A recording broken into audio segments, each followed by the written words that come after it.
खबर शामिल कंदासीं हैदराबाद खां। हैदराबाद में कासमाबाद इलाइक़े अनवर विलास वकार टाउन में एक महीने का बरसात जो पानी निकाल न करण खिलाफ इलाइक़े वासिन और क़ौमी अवामी तहरीक के कारकुनन एहतजाजी मुजाहिरो कयो। शहरीन और अवामी तहरीक के कारकुनन अल्ताफ़ खासकली, माजिद अब्बासी, नज़ीर बुलेदी, फयाज़ जुणेजो, मुख्तियार जमाली, कामरान लाशारी, हबीबुल्ला लाशारी, ताहिर मेमण और दीदार लाशारी की अगवानी में मुजाहिरो कियो वियो। उन मौके ते अगवाननि चयो त वासा और म्यूनिसिपल कमेटी कासमाबाद की नाअहली और करप्शन के करे कासमाबाद जो ड्रेनेज सिस्टम तबाह आहे। एक महीने का केतराई इलाइक़ा बरसात और गटरन के पानी में बुड़ा पिया आहिनि। संदन चवण हो त अनवर विलास, वकार टाउन और जमाली पाड़े के घिटिन में एक महीने का बरसात जो पानी बीठल रहो आहे। पीटीआई अगवान लियाकत अली जतोई जोही एफपी बंद जो दौरो करे मुतासरन से मुलाकात कई। लियाकत अली खान जतोई एफपी बचावन ते पहुंची मीडिया के ब्रीफिंग ॾींदे चयो त काछे वासी सख्त तकलीफ़ुन के मुंहुं ॾेई रहा आहिनि।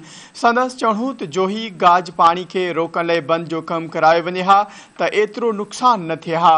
गाज ड्यूरेशन के भी बंद न होने करे काछे वासिन के बोड़ियो वियो आहे।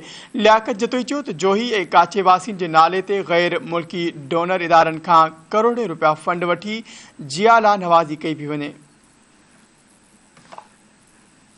खबर शामिल कंदासीं रुस्तम खां। त रुस्तम में दोस्ती के दिलासे में कंडियारो वासी बिन जणन के धाड़ेलन अगवा करे वरतो।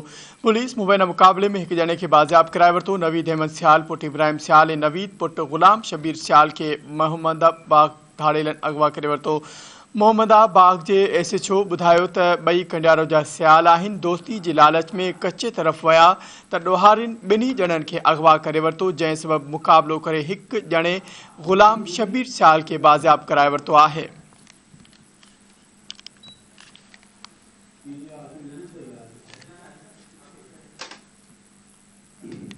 शिकारपुर के एसएसपी आसिफ रज़ा बलोच मदेजी समेत मुख्तलिफ थानन जो दौरो कयो। एसएसपी आसिफ रज़ा बलोच मदेजी, ताजुदेरो, अमरोट, गाहेजा, जमालपुर, ताजुदेरो और बेन थानन जो दौरो कयो।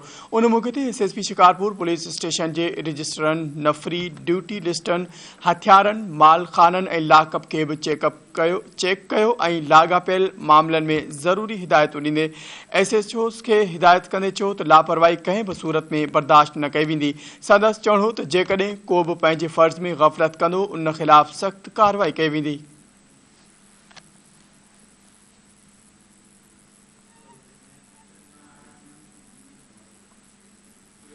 दादूजी मॉडल क्रिमिनल ट्रायल कोर्ट कत्ल जो ॾोह साबित थियण ते 3 जवाबदारन के फाही और एक के उम्र कैद की सज़ा बुधाए छड़ी। अदालत वज़ीर बबर, साले बबर और सुलेमान बबर के फाही और शरीफ बबर के उम्र कैद और 3 लाख रुपया दंड की सज़ा बुधाई। जवाबदार 2021 में ड्रेगवाला थाने के हद में मुबारक बबर के कत्ल किया हो। कत्ल केस ड्रेगवाला थाने ते जुम्मन बबर की फरियाद ते दाखिल थियल हो।